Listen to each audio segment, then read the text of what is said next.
Hi everyone, thanks for watching. I was planning on doing I plan this every weekend. I plan to do some family videos of us going about our business, doing what we do, and generally updating you all on our fantastic weekends as a family. We're having lots of fun.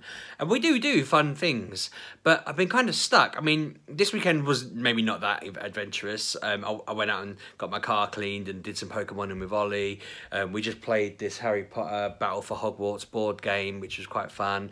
But it's all kind of been undermined, and that's what I want to do a video about, because I feel like I'm frustrated with this at the moment, because it's something that's out of our control, and it's something that's out of it's just something we can't fix really without any kind of dramatic kind of consequences. But basically, to go straight into the detail, I made notes on what I wanted to talk about, and then I was like, just thought, I don't really want to just jump straight in, but I will.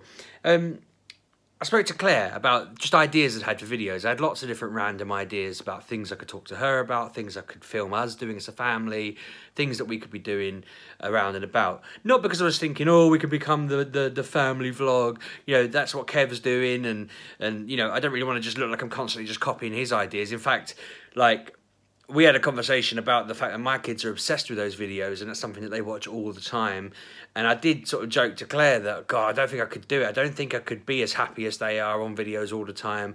I don't think I could create all of the scenes they could do and that kind of thing. But I did say to her, it'd be really nice to have her in more videos and to do more things together and just kind of film our bits and bobs. Show examples of stuff when we're out and about, when it is difficult for the autism videos, or just show us having fun at events like I did at the Disney videos and stuff like that.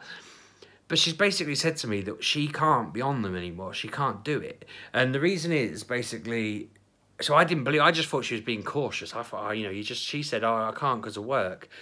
And I was like, okay, but I mean, what are the chances of anything bad actually happening? And she said, well, she deals with cases all the time now. I'm not going to get into any details because that would be wrong.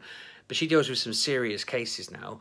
And sometimes the people she deals with start making idle threats or making genuine threats at her expense, and apparently, potentially ours. And I was just kind of like, what? Well, you've never really mentioned it. She said, well, it's not something that she really wants to come home and say, oh, by the way, someone said they're gonna see me outside and get me or whatever. I knew that there was a time that someone had cast threats at her entire team, and they had to all go to cars in pairs to go get in their car for their journey home. To rewind slightly, Claire's a social worker. She works for a social care department. She's part of the team that kind of deals with the really difficult stuff. I think she's just recently qualified for a higher level, which means she'll be involved in some really major caseloads and really serious things. We're talking stuff where she can't tell me details, but sometimes she comes home really upset and I'm asking her if she's okay, and she's trying to explain to me without giving any details away, like it's a case for something to do with, say, child protection, or just, and I'm like, I don't really want to hear any more because it starts creeping me out a little bit, it starts scaring me that these things are going on. But that's her day to day. She's if she's being introduced to a child at work, that child is not in a good position. That child is having the worst imaginable life it could have. So what she's finding is, now and again, these children who are having these terrible lives, that the people that are causing that, are contributing to that, or are the cause, or just that are involved in that, don't seem to have the capacity to realise they're the problem. And so when she has to do something dramatic, like tell her, well, she's not her that would take a child away, but it's her that would talk to the legal teams. She'd go to court, she'd have to write a case and go and present it and say, this happened, that happened. I don't know the ins and outs. I don't know whether she'd go in and say she'd seen this, she'd seen that, or something had happened. But the point is, she would say, this is the fact. And the lawyer, the person's lawyer, would go at her with their own thoughts and twists and turns, and they'd try and discredit her findings. And, I don't know what the outcomes are like on these. I don't know what the ratio is. I don't know whether half of them fail and half succeed, or whether they all succeed. I know that she's got a very good reputation for being very thorough and very correct, and that her boss gave her this feedback that her case was, her case presentation was perfect. It was like the best in her team, that if she's writing it, it's, backed up to the hilts and all of this stuff. So it's really, proud stuff that when she's writing and she's working on something, it's done right and it's done with kind of no doubt in mind and that sort of thing. So I feel confident that, you know, my wife's going and she's dealing with these terrible situations and she's genuinely going out. She's basically a superhero. She's going out and she's genuinely helping children in need, and she's making the bad bit stop, or she's fixing it in some way, or she's at least, she's a part of that. I'm not saying she's the one that does it. She's a part of a big team that does it. But people just kick them. I was like, well, you know, you don't always work. Once those cases are done, you pass them over to a long-term team or whatever. But she said that's not the point. The thing that's set her off kind of on worrying is that someone in her team sent her a link to a Facebook group that exists where people who have had their children taken away or been threatened with it or have had to go through the ordeal of worrying that they're going to lose their children to a social worker, they've set up a group where they name and shame, and it's called doxing on the internet, where you post someone's address and their details. And some of her colleagues have been posted on there now saying, look at this, you know, social worker X, she lives here, this is her name, this is what she's done, she took my kids away, she lied on my court records, and all of this. And it's like, well, no, she went through genuine facts. She came to your house, she spoke to you, she saw that you don't have any food, that you don't know, you know, I'm making this bit up because I don't know the details, you didn't have, I don't know, whatever. I remember on Claire's training they had to go to pretend houses and look at stuff in the house, and they'd walk around. I remember her telling me that they asked her what she'd noticed about the house, and after it they were like, it didn't have a cooker, it didn't have any way of making food, you know, there was no fridge. If they've got a baby, how are they storing milk? You know, all of this stuff. How are they feeding their 5-year-old? And it was fascinating stuff, because you don't think about it. If you visited a friend and they didn't have a cooker, you probably wouldn't clock it, but it was just something that social workers have to look out for, because that's a genuine sign of maybe they're not quite, you know, nourishing their family properly, and they might need help. And that's the big thing as well. Her job isn't to go in and judge someone and say you're bad, you're wrong, you know, let's steal your family. It's to say you need help, you're in an issue, let's sort this out. But basically this group and the people that are threatening her are basically put her in this position now where she can't just go about a normal life. I can't set up a family vlog where I'm just filming stuff for my own benefit and putting it out or sharing it with my family or whatever, because if I put her name out on something or her face out on something and somebody bad sees it and has a grudge against her, that puts us all at risk. So I'm in this kind of scenario where I don't want to do that, obviously. This isn't, you know, I enjoy doing it, but it's not important enough to put everyone at risk, not even by a long shot. But it's made it way more challenging than it needed to be, and I'm really frustrated because I feel really bad for her, because I didn't realise that it was that kind of threatening and serious, and that's what I knew that she was dealing with terrible stuff day to day, and it makes me feel a bit awkward that I'm the one who always has these kind of emotional problems and feels a bit depressed and a bit down and whatever, and she's basically carrying the weight of the world on her shoulders every day at work. My job's much more low key than that, but it's just like she can't be on stuff. She's had to change her name on social media. She did that a little while back. When she first did it, she took her surname off, and I just thought, oh, everyone's going to think we're getting a divorce. They're all going to be like, oh, I'm glad you got rid of that idiot. But she's had to put a thing out saying, I can't put my name on here, I can't be findable, it can't, you know, I don't want anyone to be able to type my name in and get to me on the internet. So I've had to go through and make sure my videos are clear of any kind of obvious, you know, if somebody happened to be watching and they hated her and they happened to be one of you lot following my videos, and that's a bit of a mad coincidence that, you know, there are old videos that people can see that on, but for the most part we haven't got anywhere people can go, oh, I know who she is, and track her down. But I'm really frustrated by that. One of the things I hated most about being a teacher, and I know that Kev on his channel had this problem, was you couldn't put stuff out because they'd say to you, you can't do that. He had a big meeting where he was told by the head at his school that he had to stop doing Football Manager videos, and he just said, nope, if you make me do that, I'm going to quit, see you later. And it obviously eventually did leave anyway, but I know that one of his colleagues, who I've met a few times, has had the same sort of thing. He's just been told to stop it, and he's done it because he likes his job and he wants to keep it.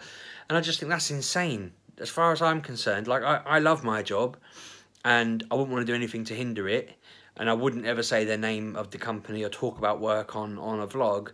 But if they just said to me, you know, I want you to stop vlogging because I don't like my employee being on the internet, I'd say, well, I've been doing this for longer than I've been working for you. You've never, you know what I mean? It'd be a debate. I'd be like, well, what's your problem?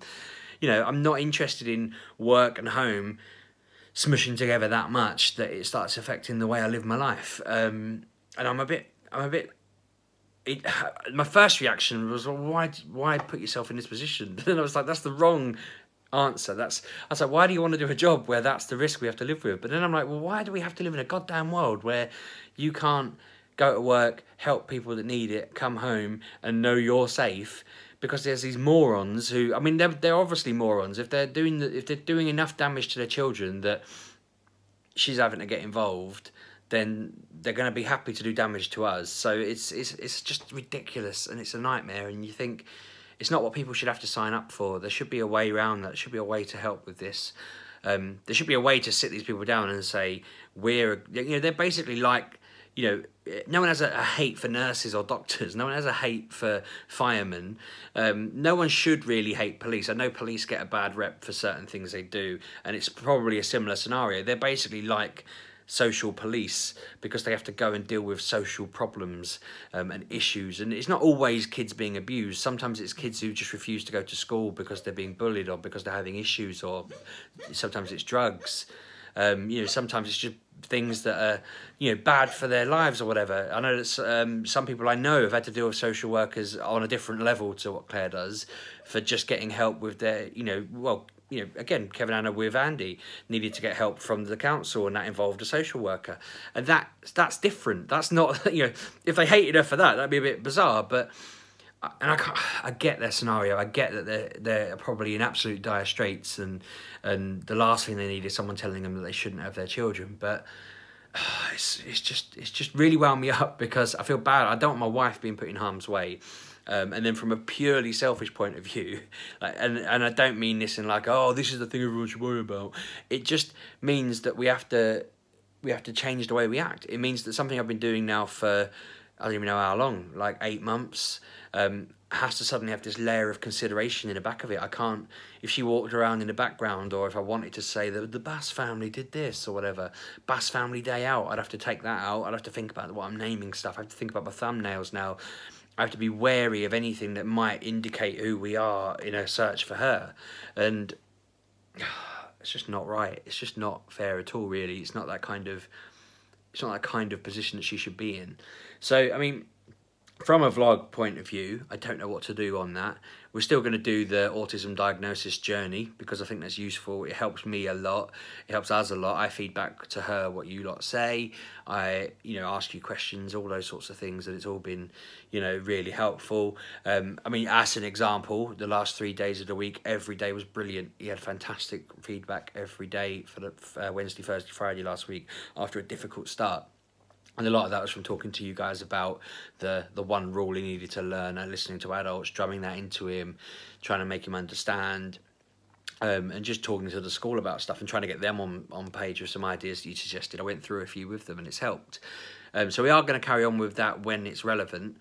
I've checked whether I'm allowed to have the kids on it, and Claire's agreed that I can do. She's happy for me to do that. But it is frustrating because I know, like, when we did Comic-Con, I didn't film her much, but I filmed her a bit. But now I'm not going to do that because I can't. So I don't really know what to do. Part of me thinks just go back to doing the random, carry on doing the daily me talking at a camera, but about random topic stuff. But I don't know. It feels like if this is going to grow and grow and grow, that's going to become more of a problem as time goes by. What I need to do is skip the middle bit and become a world-famous YouTuber so she can just leave her job. But I don't really see that happening because I don't think people like me really get to that point. I don't know. I'm lost for ideas. It always comes back to me going, tell me what to do, internet. Give me the answer. But it's just stupid. I don't understand how someone who's trying to do a really positive thing in a really dark situation can end up having such a bad fallback on them that it's affecting the way they lead their lives. And it is mad because it means she can't work in our area. She can't get a job in this town, and that's another thing. I've mentioned where we live before, and now I'm like, do I say this town? Do I say where we live? Just in case someone stumbles across it. But I mean, I guess ultimately we can't live assuming that these nutters are gonna come and find us at our house or whatever. I suppose they just will if they want to. It's not going to be because of me. It's going to be because they've got the perseverance. I imagine it's probably not that hard. Don't look, but I imagine it's not that hard to find.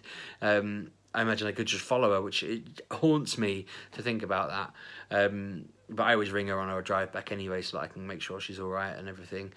But no, what a weird one. I didn't expect that to be something that I had to talk to my wife about this week. Yeah. Another news, we've not eaten meat since whenever it was I said we weren't, and it's still going. I've realised though that I've snookered myself because I'm away from Thursday to Monday. And on the Sunday, my good friend is making a Sunday roast. So I need to either pluck up the courage to say, I don't want any meat with mine, thanks mate. And then have everyone go, what? Or I just have to eat it and go, I didn't say I was a vegetarian anyway. I'm not going vegetarian. I was just seeing how long I could do it for without, well, not without cracking, because I don't think I'd ever crack. I don't think I'd ever feel I've never felt the urge for a bit of meat.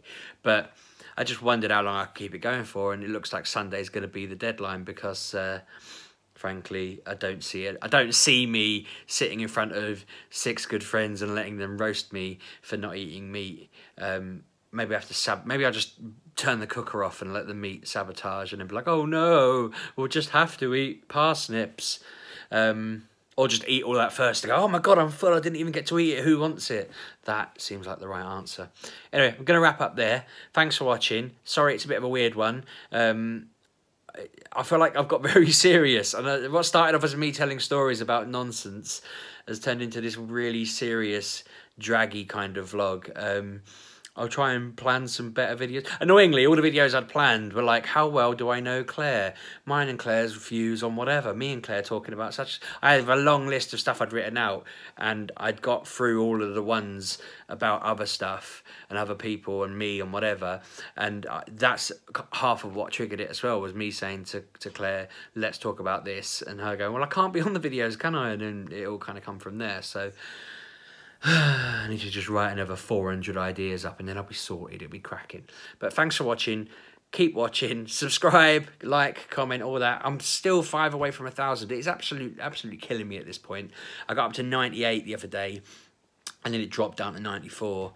And I thought, what have I got to do? What have I got to do to get over that 1,000? Better videos is probably the answer. So, yeah, fingers crossed. Thanks for watching, and I'll see you tomorrow, probably, actually, because it's Monday tomorrow.